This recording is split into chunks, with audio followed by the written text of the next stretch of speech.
تیرے فادر کو اللہ نے عظیم سلطنت عطا کی. اللہ کا نام اللہ نے. وہ آخر کار انسانوں سے بھلائی کرنے لگا تھا تو اس نے بھی جسے چاہا مارا, جسے چاہا چھوڑ دیا, ہر ایک کے دل میں ڈر بٹھایا, مگر کچھ اچھے کام بھی کرتا تھا. آخر کار وہ ختم ہو گئے. مگر تم تو یہ سب کچھ ہی بھول گئے ہو. مقدس برتن میں شراب پیتے ہو, جو بیت المقدس سے تم لے کر آئے ان میں شراب ڈال کے پی رہے ہو. سونے چاندی تانبے لوہے مٹی کے بنے ہوئے مجسمے کی پوجا کرتے ہو سر عام اور زبردستی کروا رہے ہو. جو نہ سنتا ہے نہ دیکھتا ہے, خود کو عظمت والا سمجھتے ہو, اسے نہیں سمجھتے جو کائنات کا خالق ہے. اس لیے یہ ہاتھ ظاہر ہوا ہے, اسی خالق کائنات نے یہ لکھوایا ہے. اب میں تمہیں بتانے لگا, دیکھا اس کو ضرورت ہی نا, وہ سنے گا, چاہے آپ خلاف بھی بولیں گے تو وہ سنے گا. ہم نے کہا سن یہ کیا لکھا ہوا ہے. وہ عبارت کیا تھی, یہ عبارت آپ کو میں سنانا چاہتا ہوں ہیبرو سے. مینی مینی ٹیکل یوفارسن, یہ تھی عبارت جو دیوار کے اوپر لکھی. اب یہ مینی مینی ٹیکل یوفارسن کیا ہے, تو میں آپ کو پتا جب میں دنیا میں گھومتا ہوں تو پھر میں لوگوں سے پوچھتا ہوں, میرا مقصد ہی صرف یہ ہوتا ہے اچھوں کی زیارت ہو جائے, کچھ تھوڑا علم میں اضافہ ہو جائے. میں بھی جب اسرائیل میں گیا ہوں تو وہ اس کو شیکل شیکل ہیو شیکل سن رہے ہیں آپ, وہ اس کا ترجمہ مینی مینی, ایک ہی دو بار آیا ترجمہ ایک ہی کرتے ہیں, شیکل اینڈ ہیو شیکل. پھر میں کتابوں میں پڑھنے لگا, میں نے کہا کتابیں کیا کہتی ہیں اس کے ترجمے میں, کہ وہ جو حضرت دانیال علیہ السلام نے وہ عبارت پڑھی اس کا ترجمہ کیا بنتا ہے. تو مجھے جو کتاب میں ملا وہ سن لیجیے کہ God has numbered the days of your kingdom and brought it an end. خلاصہ کیا ہے, تیرے دن پورے ہو گئے. مینی مینی ٹیکل یوفارسن, تیرے دن پورے ہو گئے. اس بادشاہ کا نام بیلشازر تھا, یعنی بیلشازر تیرے دن پورے ہو گئے. اور واقعی قتل ہو گیا, قتل ہو گیا. اور سلطنت جو ہے وہ ڈرائیاس کے پاس چلی گئی, جس کو داریوس بھی کہتے ہیں. ڈرائیاس کے ہاتھ میں جب سلطنت آتی ہے, اس نے سلطنت پر 120 گورنر مقرر کر دیے, 120 گورنر بنائے, اور ان پر 3 وزیر, جن کو یہ 120 رپورٹ کریں گے. ان تینوں میں سے ایک حضرت دانیال علیہ السلام. یہ تیسرا دور آ گیا تانبے والا, سمجھ آ گئی نا آپ کو. اب گرفت اتنی مضبوط نہیں ہے, اس مرتبے نے عمرا میں جیلسی پیدا کر دی. 120 خیال دین, 3 وزراء اور ان میں سے ایک جو ہے وہ بنی اسرائیل میں سے, جیلسی پیدا کر دی. اب وہ آپ کے خلاف کوئی خامی ڈھونڈنے لگے. کرپشن تو ملی, نبی کیا کرپشن کرے گا. اب کوئی مذہبی چیز ڈھونڈو, کوئی بہانہ ڈھونڈو صحیح کہ جس کو بیان کر کے بادشاہ کی نظروں سے گرایا جائے, سزا دلوائی جائے. تو 122 نے مل کر سب سے پہلے ایک لا پاس کروایا, تحریری لکھوایا. وہ کیا کہ آنے والے 30 دنوں میں کوئی بھی کسی قسم کی دعا اپنے کسی بھی گاڈ سے نہیں کر سکتا بغیر بادشاہ کی پرمیشن کے. اس وقت کوئی بنی اسرائیل والے جو ہیں وہ اللہ کو مانتے تھے, کوئی جو ہے بتوں کو مانتے تھے, ہر ایک کا اپنا گاڈ تھا. کوئی آدمی کسی بھی گاڈ کو مانتا ہے, اگلے 30 دنوں میں وہ اس سے دعا اور عبادت نہیں کر سکتا بغیر بادشاہ کی پرمیشن کے. حکم عدولی کی صورت میں شیروں کے آگے ڈال دیا جائے گا. ان عمرا کو معلوم تھا کہ دانیال علیہ السلام کا طریقہ ہے کہ روزانہ یہ 3 مرتبہ عبادت کرتے ہیں. وہ آپ کے گھر اکٹھے ہو گئے, چھپ گئے.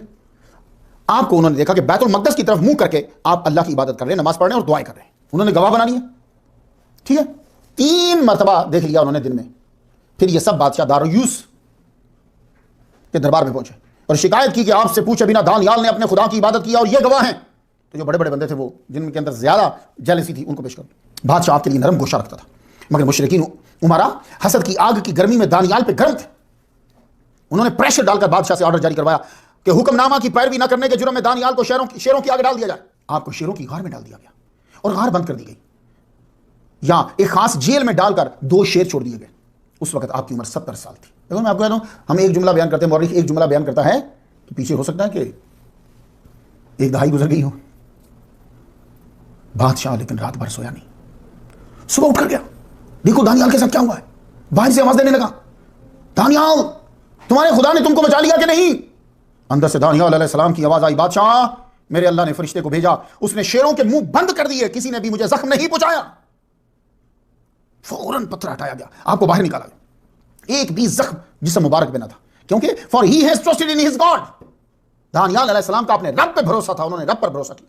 فوراً پھر اس نے کیا کیا, آیت لگانے والے گواہوں کو فیملی سمیت اسی غار میں بعد میں ڈال دیا. دانیال علیہ السلام کو نکال لیا, وہ جو تھے نا گواہ بنے, ان کی پوری فیملی سمیت اندر ڈال کر اوپر بند, شیروں نے اتھیڑ کے رکھ دی. مسلمانوں, جانور جانتے ہیں کہ انبیاء کا گستاخ کون ہے اور وفادار کون ہے. یہ جانور جانتے ہیں, جانور بھی اسی اللہ کی مخلوق ہیں جس اللہ کی مخلوق تم ہو, مگر ان کو اختیار نہیں ہے حکم کے آگے. تمہیں اختیار ہے, کرو یا نہ کرو. اس واقعے کو مشہور محرر, مؤرخ, محدث, مفسر ابن ابی دنیا نے بھی لکھا ہے. ان کا ایک رسالہ ہے الشکر للہ جز ثانی جو میرے پاس موجود ہے اس کے صفحہ 69 پر ہے، یہ عربی میں اگر آپ پڑھیں گے تو انہوں نے حضرت علی کی روایت لکھی ہے. بادشاہ کا نام انہوں نے بختہ نصر لکھا ہے جو کہ تاریخی تسامح ہے، اور لکھا ہے کہ 5 دن شیروں کے ساتھ جم میں رہے. اللہ جانتا ہے. چونکہ دانیال علیہ السلام کے حوالے سے قدیم تاریخ ہمارے پاس بائبل کی کتاب دانیال ہے، مجھے اس کی صحت پہ گفتگو نہیں کرنا. اس سے ایک عبارت ملی ہے جو عبادت ہے اور انہوں نے شیروں کی موجودگی میں پڑھی ہے، وہ میں نے آپ کو سنانی ہے. تو میں آپ کو ابن ابی دنیا سے وہ عبارت سنانا چاہوں. بادشاہ نے پوچھا دانیال تم نے کیا پڑھا جو شیر تم سے دور رہے؟ تو ابن ابی دنیا نے لکھا ہے اپنے رسالہ الشکر للہ جز ثانی صفحہ 69 پہ. کیا لکھتے ہیں؟ کہنے لگے کہ میں نے جب تو نے مجھے شیروں میں ڈالا تو میں نے پڑھا الحمدللہ الذی لا ینسى من ذکرہ، الحمدللہ الذی لا یخیب من رجاہ، الحمدللہ الذی لا یکل من توکل علیہ الی غیرہ، الحمدللہ الذی هو رجاؤنا حین یسوء ظننا باعمالنا، الحمدللہ الذی یکشف ضرنا عند کربنا، الحمدللہ الذی یجزی بالاحسان احسانا، الحمدللہ الذی یجزی بالصبر نجات. بس میں یہ پڑھتا رہا اور اللہ کو یاد کرتا رہا. شیر میرے قریب نہیں ہے. شیروں نے حضرت دانیال علیہ السلام کو کچھ نہ کہا. اس جگہ آپ کی سیرت کو روک کر میں فرض عین سمجھتا ہوں، میرے سننے والوں، میں فرض عین سمجھتا ہوں، اسلام سے محبت کا بھی یہ فرض سمجھتا ہوں کہ اللہ نے جو حضور صلی اللہ علیہ وآلہ وسلم کے امتیوں میں اولیاء کے سامنے شیروں کو سر نگوں کیا وہ ضرور بیان کرو. یہ میں یہاں فرض سمجھتا ہوں. بھلے سے تم کچھ کہو کہ یہ کیوں کیا، یہ میں فرض سمجھتا ہوں. ویسے بھی واعظین میں مشہور ہے العلماء امتی کانبیاء بنی اسرائیل. میں نے واعظین کہا ہے کیونکہ محدثین نے ان الفاظ پہ گفتگو کی ہے. وہ کہتے ہیں کہ یہ حدیث ان الفاظ کے ساتھ ہے ہی نہیں، کسی نے یہ مفہوم خود اخذ کیا ہے اور وہ عربی میں لکھ دیا ہے. علامہ ابن حجر اسقلانی امام شوکانی کی الفوائد المجموعہ فی الاحادیث الموضوعہ میں کہا ہے. سیوطی رحمۃ اللہ علیہ نے الدرر المنتشرہ فی الاحادیث المشتہرہ، اس میں یہ کہا ہے کہ لا اصل لہ. امام ترمذی نے کہا ہے لا اصل لہ. علامہ زرقانی نے کہا ہے کہ وہ یہ کہتے ہیں کہ العلماء امتی کانبیاء بنی اسرائیل. تو یہ محدثین یہ کہہ رہے ہیں کہ اس حدیث کی کوئی اصل ہے ہی نہیں ہے. تو اب یہ جملہ مشہور کیسے ہو گیا واعظین میں؟ تو العلماء ورثۃ الانبیاء، یہ تو حدیث ہے نا. اس کا مطلب کچھ یوں بنتا ہے کہ علماء جو ہیں وہ انبیاء کے وارث ہیں، علماء باطن یعنی صوفی اور اولیاء. کیونکہ وراثت اس شعور کو کہتے ہیں کہ جو بنا محنت کیا تھا. وراثت کسے کہتے ہیں؟ 3 کروڑ روپے کا مکان آپ کو ملا ابا جی کے مرنے کے بعد، تو کیا آپ نے یہ 3 کروڑ روپے کمائے تھے، محنت کی تھی؟ نہیں. تو وراثت کہتے ہی اسے ہیں کہ جو عطا ہوتی ہے. اس لیے العلماء سے مراد علماء باطنی اولیاء اور صوفیاء ہیں. باقی تو سارے 20-20 سال کتابیں پڑھ کر آتے ہیں. تو جس طرح انبیاء کے پاس معجزات ہوتے ہیں اسی طرح اولیاء کے پاس کرامات ہوتی ہیں. جو معجزات سب انبیاء کو ملے وہ ہمارے حضور صلی اللہ علیہ وسلم کو سارے ملے. اسی طرح جو کرامات تھی وہ حضور کے اولیاء کو ملی اور معجزات کرامات کی صورت میں پیش آئے. تو اس کا مفہوم یوں بیان کیا جا سکتا ہے کہ العلماء من امت رسول اللہ کانبیاء بنی اسرائیل، کہ یعنی جو انبیاء بنی اسرائیل کو معجزات ملے تھے وہ تمام کرامات بن کے اولیاء اور صوفیاء میں جو حضور کی امت میں ہیں وہ آگے. تو یہ مفہوم ہو سکتا ہے، اس لیے میں نے واعظین کہا تھا. اب کچھ واقعات جو ہے وہ سماعت فرما لیجیے. میں فرض عین سمجھتا ہوں اور یہ وفاداری بھی ہے کہ حضرت دانیال علیہ السلام کے سامنے شیر جو ہیں وہ خدمت گزار بن گئے. اب ہمارے محمد مصطفیٰ صلی اللہ علیہ وآلہ وسلم کا صدقہ دیکھیے، ذرا عطا دیکھیے. سب سے پہلے حضرت سفینہ اور شیر پہ تصرف دیکھیے ذرا. آپ کو سفینہ کہا جاتا ہے رسول اللہ صلی اللہ علیہ وسلم کا غلام. آپ کو اصل میں حضرت ام سلمہ رضی اللہ تعالیٰ عنہا نے خریدا تھا، پھر آپ کو آزاد کر دیا اور آپ مستقلی جو وہاں آزاد ہوتا تھا وہ قید ہو جاتا تھا. یہ سرکار کی کیا اللہ اکبر. لوگ تو اعتراض کرتے ہیں اسلام نے غلامی کو فروغ دیا ہے. میں نے کہا دیکھو وہاں ہم آزاد کرتے تھے وہ جاتے ہی نہیں تھے. مختلف نام ہے. سفینہ آپ کا نام نہیں ہے. سفینہ تو اس لیے نام پڑا کہ ایک دن آپ نے اتنا بوجھ اٹھا لیا کہ وہ بوجھ اگر 2 اونٹوں پہ لادا جاتا تو چلتا، آپ نے وہ اکیلے نے اٹھا لیا تو آپ کا نام پڑ گیا سفینہ. سامان آپ اٹھا کے لے جاتے تھے، ٹھیک ہے. لیکن آپ کا اصل نام جو ہے اس میں بھی اختلاف ہے. واقدی نے کہا کہ مہران ہے، ابن سعد نے کہا کہ رومان ہے، اور یہ بھی لکھا گیا کہ رباح بھی ہے، کیس بھی ہے. مگر آپ سفینہ کے نام سے جو ہے وہ مشہور ہوئے.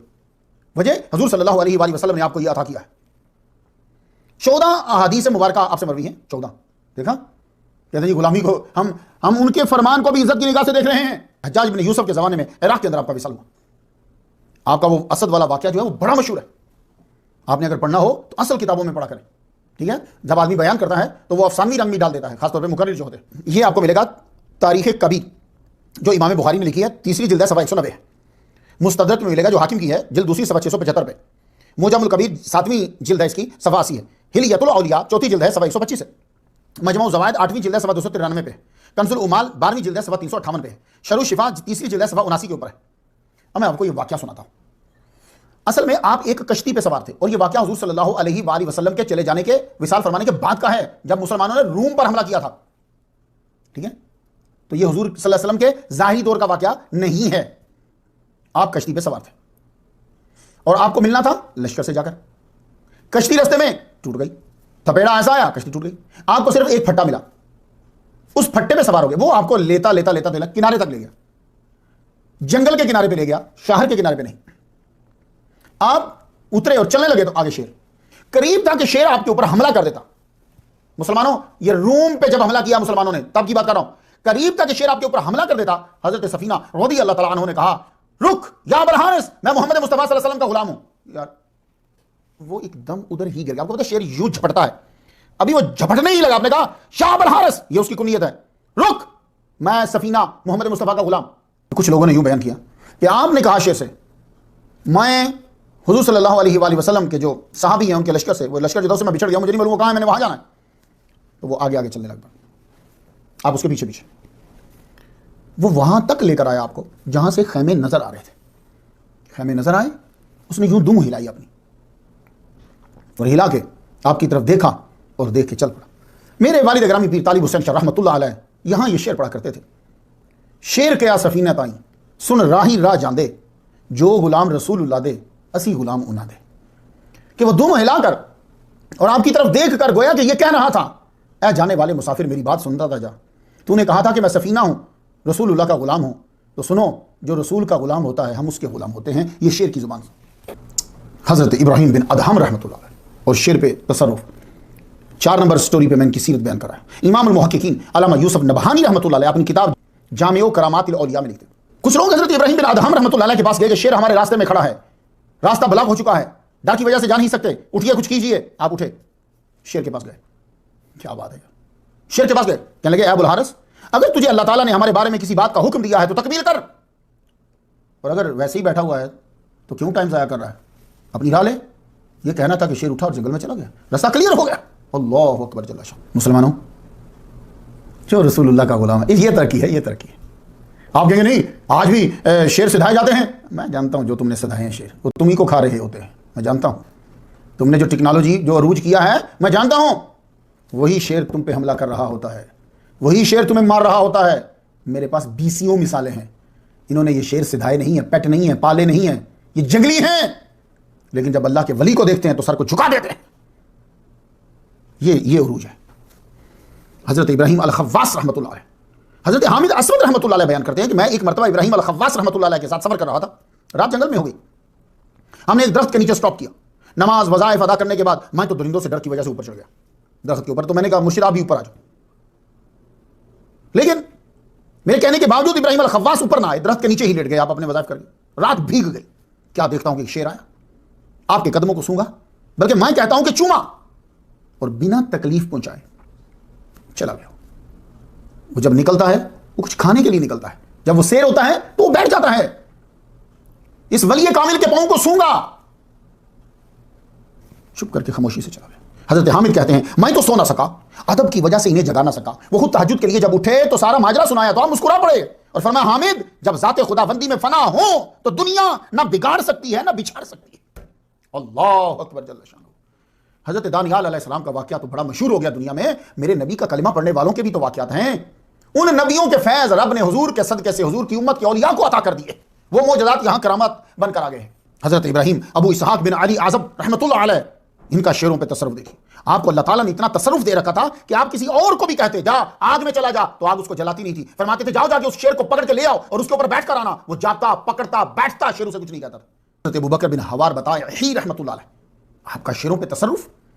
حضرت ابو محمد الشنبکی رحمۃ اللہ علیہ بہت بڑے بزرگ گزرے، علامہ عبد الوہاب شارانی رحمۃ اللہ علیہ نے ان کا ذکر کیا طبقات کے اندر، انہوں نے تصوف کا آغاز حضرت ابو بکر بن حوار بتائے رحمۃ اللہ علیہ سے کیا۔ حضرت ابو بکر بن حوار یہ آپ کے مرشد ہیں، اور پھر ولایت کے اعلیٰ درجے پر پہنچے، مستجاب الدعوات ہوئے، آپ کی دعا سے اللہ کوڑیوں کو ٹھیک کر دیتے، اندھوں کو، پاگلوں کو ٹھیک کر دیتے۔ آپ حضرت ابو محمد الشنبکی رحمۃ اللہ علیہ فرماتے ہیں کہ ایک روز میں اپنے مرشد کی زیارت کرنے گیا، دیکھا یا آپ کے پاس شیر بیٹھا ہوا ہے، یوں سے سر جھکایا ہوا ہے، ایسے لگا جیسے شاگرد بیٹھا ہوتا ہے یا سائل بیٹھا ہوتا ہے اور وہ پوچھ رہا ہوتا ہے وہ جواب دے رہے ہوتے ہیں، میں پیچھے کی ادب سے بیٹھ گیا، کچھ دیر کے بعد اٹھ کے شیر چلا گیا، میں آگے بڑھا، میں نے حضرت ابو بکر بن حوار سے عرض کی آپ کو اس ذات کی قسم ہے جس نے ساری کائنات کو پیدا کیا، بتائیے شیر آپ کو کیا کہہ رہا تھا، آپ کیا گفتگو کر رہے تھے؟ آپ نے فرمایا وہ پوچھ رہا تھا کہ میں 3 روز سے بھوکا ہوں تو دیکھیے کیا میری قسمت میں کچھ کھانا ہے؟ تو ہم نے لوہے محفوظ پہ دیکھا اس کی قسمت میں گائے، اس کو بتایا کہ تجھے گائے ملے گی، عراق میں ایک گاؤں ہمالیہ ہے، وہاں تیرے لیے گائے اللہ نے تیرا رزق رکھی ہے، لیکن تو اس میں زخمی ہوگا. تو آگے سے یہ پوچھ رہا تھا کہ زخم کہاں لگے گا اور میں ٹھیک ہوں گا کہ نہیں. تو میں اسے بتا رہا تھا کہ دائنی طرف تیرے زخم لگے گا اور تو کچھ عرصے کے بعد ٹھیک ہو جائے گا. حضرت ابو محمد الشنبکی رحمۃ اللہ فرماتے ہیں ویسا ہی ہوا جیسا مرشد نے فرمایا تھا. میں نے ایک ہفتہ کے بعد شیر کو ابو بکر بن حوار کے پاس دیکھا. میں آپ کے ایمان کو مضبوط کرنے کے لیے باتیں بتا رہا ہوں. رب کا کرم دیکھیے آپ. حضرت ابو الغیث بن جمیل الیمنی المعروف شمس الشموس رحمۃ اللہ علیہ، بہت بڑے ولی گزرے ہیں یمن کے. علامہ نبہانی رحمۃ اللہ نے اپنی کتاب میں لکھتے ہیں کہ اتنے بڑے بزرگ گزرے کہ بادشاہ ان کے نالین، بادشاہ کا بیٹا ان کے نالین اپنے سر پہ رکھتا تھا. آپ جب تصوف کی تعلیم لے رہے تھے تو مرشد نے آپ کی ڈیوٹی لگائی، جاؤ جنگل میں جاؤ، یہ گدھا لے جاؤ، جنگل میں جاؤ، لکڑیاں کاٹو، لکڑی کاٹ کے اس کے اوپر لا دو اور لا کے خانقاہ میں جو ہے وہ رکھو، صوفیاء کے لیے کھانا پکایا جائے گا. آپ جاتے، روٹین ہوگی، جاتے گدھے کو ایک جگہ باندھتے، لکڑیاں کاٹتے، گدھے پہ رکھتے، خانقاہ لے آتے. معمول چل رہا تھا. معمول کے مطابق ایک روز آئے، آپ نے گدھے کو باندھا، لکڑیاں کاٹنے کے لیے گئے، ایک جگہ تو نہیں نہ پڑی ہوتی. کاٹ کے واپس آئے تو دیکھا کہ شیر جو ہے وہ گدھے کو کھا رہا ہے. وہ گدھا بندھا ہوا تھا، بھاگا نہیں، شیر کھا گیا. آپ کو غصہ آیا، فرمانے لگے تو نے میرا گدھے کو کھا دیا سواری کو، اب مجھے قسم ہے اپنے مرشد کی، میں لکڑیاں تیرے اوپر ہی لاد کر لے کے جاؤں گا. شیر پہ تصرف دیکھیں آپ، روحانیت. شیر کو پکڑا کون سے، لکڑیاں اس کے اوپر لادی آپ نے. تو شمس الشموس رحمۃ اللہ علیہ شیر پر لکڑیاں لاد کر آپ خانقاہ کی طرف آ رہے ہیں. بازار سے گزرنا ہوتا تھا، سارے لوگ دیکھ رہے ہیں، قدرتی مرشد کی بھی نظر پڑ گئی. جو ہی آپ نے لکڑیاں اتاری اس سے، مرشد نے فرمایا چل یہاں سے آپ چلیے، شیخ علی احدل کے پاس جاؤ، یہ شہر تمہارے لیے چھوٹا پڑ گیا ہے، وہ تمہیں فاصلہ ہے. یہ بہت بڑے بزرگ ہیں، یہ شیخ علی احدل رحمۃ اللہ، یمنی سادات حسینی کے بزرگ ہیں. یہ 590 ہجری میں ان کا وصال ہوا. حضرت تاج الدین بن الرفاعی رحمۃ اللہ علیہ شیر پر تصرف کا. علامہ نبہانی رحمۃ اللہ نے جامع کرامات الاولیاء میں لکھا ہے کہ خود ایک مرتبہ آپ نے سانپ کو پکڑا، چابک بنایا، بطور چابک پکڑ، اور شیر اسے پکڑ کے اس کے اوپر سوار ہو گئے اور ہلاکو وہاں سے ملنے کے لیے چلے گئے. وہ باہر نکلا تو ڈرا، نو میں ڈرو نہیں، تم اس کے لیے کھانا جو ہے، خوراک جو ہے وہ اس کا بندوبست کرو. دیکھا تصرف. حضرت شیخ ارسلان الدمشقی رحمۃ اللہ علیہ، یہ بزرگ ارسلان بن یعقوب 470 ہجری میں پیدا ہوئے. آپ بہت عبادت گزار تھے. لوگوں نے کبھی آپ کو ہوا میں اڑتے ہوئے دیکھا، کبھی پانی کے اوپر چلتے ہوئے دیکھا.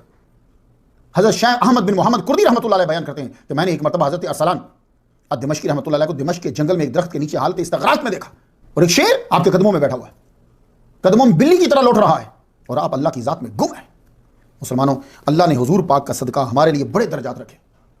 آپ آگے بڑھو، عمل تو کرو. تم اس کے ہو جاؤ جس کا سب ہے، پھر سب تمہارا ہو جائے گا. آیات جو اللہ نے بنی اسرائیل کے انبیاء پہ کی تھی، جو حضور کا سچا تابع فرمان ہوتا ہے، آج بھی اللہ اس پہ کر دیتا ہے. آج بھی جی، آج کے دور میں بھی شیر پہ تصرف ہے. حضرت خالد شاہ بابا رحمۃ اللہ علیہ، ان کا مزار ساؤتھ افریقہ میں ہے. ان کی زیارت مرشد پیر محمد زبیر نقشبندی مالکی عطاسی مدث اللہ العالی سین فرانسسکو میں ہوتے ہیں. خوش نصیب ہیں وہ لوگ جو ان کی زیارت کرتے ہیں. یہ بتلاتے ہیں کہ ایک روز گاڑی سے اتر کر حضرت خالد شاہ بابا رحمۃ اللہ علیہ کروگر پارک میں داخل ہوئے تو شیر سامنے تھا. آپ اور شیر کتنی دیر تک آپ کھڑے رہے، مجال ہے جو آپ پہ حملہ کرے؟ خود ہی نظریں جھکا کر وہ آپ پہ چلا گیا. یہ میں آپ کو موجودہ بتا رہا ہوں. اور آپ ہی سے مالکی عطاسی نقشبندی سلسلے کے یہ پیر ہیں، انہی کی چین سے یہ بات مجھ تک پہنچی ہے. زندہ پیر رحمۃ اللہ علیہ، زندہ پیر آف گھمکول شریف، یہ پاکستان میں ان کا مزار ہے. آپ کی بکریاں چرانے خدام جایا کرتے تھے. تو آپ کو پتا ہے پہاڑوں میں، جنگلوں میں، یہی گاؤں میں یہ زیادہ یہی طریقہ ہوتا ہے. وہ ایک دن کیا ہوا کہ خادم گیا بکریاں چرانے کے لیے، واپس آ رہا تھا. جب وہ قریب پہنچا، بکریاں اس نے رکھی، پیچھے مڑ کے دیکھا تو شیر آ رہا ہے. پیر صاحب شیر آ گیا. اب نے ڈرو مت، وہ ایک بکری نے بچہ جنا تھا، تو اس بکری کو وہی چھوڑا ہے. وہ بیچاری تکلیف میں تھی، تو اپنی بکریاں باقی کٹھی کر کے لے آیا. اب جو تو چھوڑ آیا ہے اسے یہ شیر چھوڑنے آیا ہے. اللہ اکبر جل شانہ. تو پھر کہتے ہیں کہ زندہ پیر آف گھمکول شریف کے پاس یہ شیر اکثر آیا کرتا تھا. اور حیران کن بات یہ ہے کہ جو آج بھی وہاں کے مریدین بتلاتے ہیں کہ وہ شیر جب مر گیا تو مرا بھی آپ کے قدموں میں مرا بھی آپ کے قدموں میں. تو خصوصی طور پہ آپ نے فرمایا کہ اس کی قبر بنائی جائے. بات چلی تھی کہ حضرت دانیال علیہ السلام کو شیروں کے آگے ڈال دیا. میں اگر یہ بات کر کے آگے چلا جاتا نا تو اللہ کی قسم میرے دل کو تسلی نہ ہوتی. اب سکون مل گیا کہ میرے نبی کا صدقہ بڑا کرم ہے، اللہ کا آج بھی کرم ہے. مسلمانوں آؤ تصوف کی طرف، مسلمانوں آؤ کپڑے صاف کرنے اور ان چیزوں کو صاف کرنے کے بجائے ہم دلوں کو صاف کریں. چلو جو ملتا ہے یار، جو ملتا ہے. اب سارے تو تم گوشت پاک بننے سے رہے، چلو کچھ نہ کچھ تو ملے گا، ان کے نالین سیدھے کرنے تو مل جائیں گے. یہ بھی بادشاہی ہے. حضرت دانیال علیہ السلام سے ہر بادشاہ مشورہ لیتا، خوابوں کی تعبیر آپ ہی بتلاتے، وہ صبح روشن کی طرح سچ ثابت ہوتی۔ آپ کی روحانی طاقت کی وجہ سے یہودیوں سے مصائب ٹلتے رہے، ان کی حکومت دمشق، فارس، مصر، فلسطین، عراق تک پھیل گئی۔ آپ کا وصال جو ہے وہ فارس میں ہوا ہے۔ آپ نے اللہ سے دعا کی تھی، یا اللہ مجھے آخری نبی کی امت دفنائے، کیونکہ آپ کے دور میں بنی اسرائیل کو واپس جانے کا موقع نہیں ملا۔ آپ نے اپنی زبان میں کتاب لکھی، اس میں حضور صلی اللہ علیہ وسلم کی سیرت، آپ کے چاروں خلفاء کے تذکرے تھے۔ آپ کا جسد انور صدیوں سے برکت کا سبب بنا رہا کہ 17 ہجری آ گئی۔ انبیاء نے جو دعا مانگی ہوتی ہے وہ پوری تو ہونی ہے، اسی لیے آپ کا جسد انور یہی رہا ہے۔ 17 ہجری آ گئی، حضرت ابو موسیٰ اشعری رحمۃ اللہ علیہ نے تستر فتح کر لیا۔ تو میں بتایا آپ کو کہ اسے ششتر بھی کہتے ہیں، اس کا مطلب افضل اکبر بتایا۔ بہت سا مال غنیمت کے علاوہ جو عمدہ مبارک دریافت ہوئی وہ حضرت دانیال علیہ السلام کا جسد انور تھا۔ اس علاقے والوں میں سینہ بسینہ یہ بات چلی آ رہی تھی صدیوں سے، یہ دانیال علیہ السلام ہیں۔ البدایہ والنہایہ نے ابن ابی دنیا کے حوالے سے لکھا کہ حضور صلی اللہ علیہ وسلم نے فرمایا تھا، من دل علی دانیال فبشروہ بالجنہ، جو تمہیں حضرت دانیال علیہ السلام کے بارے میں بتائے اسے جنت کی خوشخبری دینا۔ تو تستر میں ہرکوس نامی ایک بندہ تھا، اس نے آپ کی رہنمائی کی، وہ دانیال علیہ السلام کے جسد انور کے قریب لے گیا۔ حضرت ابو موسیٰ اشعری کو دراہم دیے۔ آپ جب وہاں پہنچے تو کچھ مورخین کا لکھنا ہے کہ آپ کا جسد انور جو ہے وہ ہرمزان کے بیت المال میں تھا، مگر اکثر مورخین کے واقعے کو پڑھنے کے بعد میں نے یہ اندازہ لگایا ہے کہ آپ کا جسد انور جو ہے وہ کسی ایسی جگہ میں تھا جہاں ہر بندے کی دسترس تھی۔ حضرت ابو موسیٰ اشعری رضی اللہ تعالیٰ عنہ نے جب آپ کا جسد انور دیکھا، آپ جسد انور سے لپٹ گئے جیسے جپھی ڈالتے ہیں، اور آپ نے ان کے جسد انور کو چوما۔ آپ کا جسد انور بنا ڈھانپے یوں تخت کے اوپر رکھا ہوا تھا۔ جب بارش نہیں ہوتی تھی تو یہ تستر کے یہ لوگ آپ کا جسد انور اٹھا کر باہر اوپن ایریا میں لے جاتے۔ آپ کے جسد انور کو جب دیکھتا آسمان، بارش برسنے لگ جاتی۔ آپ کے سرہانے ایک صندوق تھا، اس میں کتاب تھی عبرانی زبان میں لکھی ہوئی، ایک مٹکا تھا جس میں چربی تھی جسے مریض بطور دوا استعمال کرتے تھے، اور 60 تھیلے رکھے ہوئے تھے مشکیزہ نما، مشک دیکھیے پانی جو اس طرح کے 60 تھیلے تھے، ہر تھیلے میں 10,000 دراہم تھے۔ جو ضرورت مند ہوتا وہ آ کر ان تھیلوں سے ضرورت کے مطابق ادھار دراہم لے جاتا، اور اگر وہ خوشحال ہونے پہ واپس نہ کرتا تو کوڑ میں مبتلا ہوتا۔ یہی وجہ ہے کہ جو آدمی پیسے لے جاتا تھا، جب اس کے پاس پیسے آ جاتے سب سے پہلے آ کر وہ یہاں واپس کرتا تھا۔ اور حضرت ابو موسیٰ اشعری رضی اللہ تعالیٰ عنہ کو ایک انگوٹھی بھی ملی، اس انگوٹھی کے اوپر کیا ہے کہ 2 شیر جو ایک آدمی کے پاؤں میں۔ اب حضرت ابو موسیٰ اشعری رضی اللہ تعالیٰ عنہ نے تفصیلی خط لکھ کر امیر المومنین حضرت عمر رضی اللہ تعالیٰ عنہ کے دربار میں مدینہ بھیج دیا۔ ان کا تذکرہ میں 140 نمبر سٹوری پہ کرایا۔ خلیفہ دوئم امیر المومنین کی طرف سے جواب آیا، کتاب مدینہ روانہ کر دو، چربی کچھ ہمیں بھیج دو برکت کے لیے، اور باقی تقسیم کر دو، دراہم آدھے غربا میں بانٹ دو، آدھے بیت المال میں جمع کرا دو، انگوٹھی تم رکھ لو، جسد انور کو بیری کے پتے ملا کر گلاب کے عرق سے پھر ان کو غسل دے دو، اور جنازہ پڑھاؤ اور خفیہ طریقے سے دفنا دو۔ آپ نے خط ملتے ہی حکم کی تعمیل کی، کتاب اور کچھ چربی مدینہ روانہ کر دی، انگوٹھی آپ نے خود رکھ لی، یہ آپ کے خاندان میں کافی عرصے تک رہی۔ گلاب کے عرق میں بیری کے پتے ملا کر حضرت دانیال علیہ السلام کو غسل دیا، سفید کی باتی کپڑے کا کفن دیا، اور حضرت موسیٰ اشعری رضی اللہ تعالیٰ عنہ نے جنازہ پڑھایا۔ 13 قبریں بنائی لوگوں کے سامنے، 13 قبریں بنا دی، جسد انور رکھا رہا، سارے لوگ چلے گئے۔ رات جب ہو گئی تو حضرت انس رضی اللہ تعالیٰ عنہ اور حضرت ابو موسیٰ اشعری رضی اللہ تعالیٰ عنہ دونوں نے مل کر ایک قبر میں ڈال کر ساری قبروں کو برابر کر دیا۔ تو حضرت دانیال علیہ السلام کی اصل قبر، اصل جگہ کون سی ہے، یہ دنیا میں 2 ہی بندے جانتے ہیں یقینی طور پر، وہ حضرت انس رضی اللہ تعالیٰ عنہ اور حضرت ابو موسیٰ اشعری رضی اللہ تعالیٰ عنہ۔ باقی سب کا صرف اندازہ ہی ہے، دراہم غربا میں تقسیم کیے، باقی بیت المال میں جمع کرا دیے۔ کتاب کے متعلق آپ کو جستجو تھی کہ اس میں کیا ہے، تو آپ کو معلوم ہوا کہ کتاب ملتے ہی حضرت عمر رضی اللہ تعالیٰ عنہ نے کعب بن احبار کو بلایا، وہ عبرانی زبان جانتے تھے، انہوں نے پوری کتاب کا عبرانی سے عربی میں ترجمہ کیا۔ ابو العالیہ نے آگے بتایا کہ کتاب کے اندر کیا تھا، ان سے یہ بات آگے مشہور ہوئی۔ وہ کہتے ہیں ساری کتاب میں نے پڑھی، ان کی باتوں کا خلاصہ یہ ہے کہ وہ یہ کہا کرتے تھے کہ اس پوری کتاب کے اندر سیرتکم و امورکم و دینکم و لحون کلامکم وما هو کائن بعد، اس میں تمہاری سیرت تھی، تمہارے معاملات تھے، تمہارے دین کا تذکرہ تھا، تمہارے کلام کی خوبصورتی تھی، وہ چیزیں جو ہونے والی تھی وہ تھی اس کے اندر۔ اگر آپ مجھ سے پوچھیں تو میں بتاؤں گا کہ اس کتاب کے اندر بلکہ دوسری کتابوں کے اندر بھی یہ چیز یہ آیت موجود تھی تفصیلاً۔ وہ کیا؟ ہم قرآن مجید میں جو پڑھتے ہیں محمد رسول اللہ والذین معه اشداء علی الکفار رحماء بینہم تراہم رکعا سجدا یبتغون فضلا من اللہ ورضوانا سیماہم فی وجوہہم من اثر السجود ذلک مثلہم فی التوراۃ ومثلہم فی الانجیل کزرع اخرج شطأہ فآزرہ فاستغلظ فاستوى علی سوقہ یعجب الزراع لیغیظ بہم الکفار وعد اللہ الذین آمنوا وعملوا الصالحات منہم مغفرۃ واجرا عظیما۔ یہ خلاصہ پوری کتاب کا، حضور کا ذکر، آپ کے یاروں کا ذکر، ان یاروں کی صفات، صحابہ کرام کی صفات، ان کی طاقت، ان کا بڑھنا، ان کا قبضہ کرنا، یہ ساری چیزیں، اور دشمنوں کا ان کی ترقی سے جلنا، یہ ساری چیزیں اس کے اندر موجود تھی۔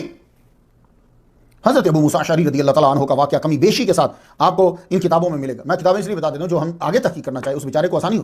ابن کثیر نے البدایہ و نہایہ میں لکھا ہے، امام بہقی کی دلائل النبوت میں ملے گا، یہ ابی داؤد کی کتاب الشریعہ میں ملے گا، ابن ابی دنیا کی کتاب القبور میں ملے گا، امام ذہبی کی سیر و اعلام النبلاء میں ملے گا، ابن عساکر کی تاریخ دمشق میں ملے گا، ابن شیبہ کی المصنف میں ملے گا، ابن خیثمہ کی تاریخ میں ملے گا، ابن اسحاق کی المغازی میں ملے گا، خطیب بغدادی کی تاریخ بغداد میں ملے گا، ابو حاتم کی اعلام النبوہ میں ملے گا۔ ابن دنیا نے مکمل سند کے ساتھ حدیث بیان کی ہے، قال قال رسول اللہ صلی اللہ علیہ وسلم ان الدانیال دعا ربہ عز وجل ان تدفنہ امت محمد صلی اللہ علیہ وآلہ وسلم۔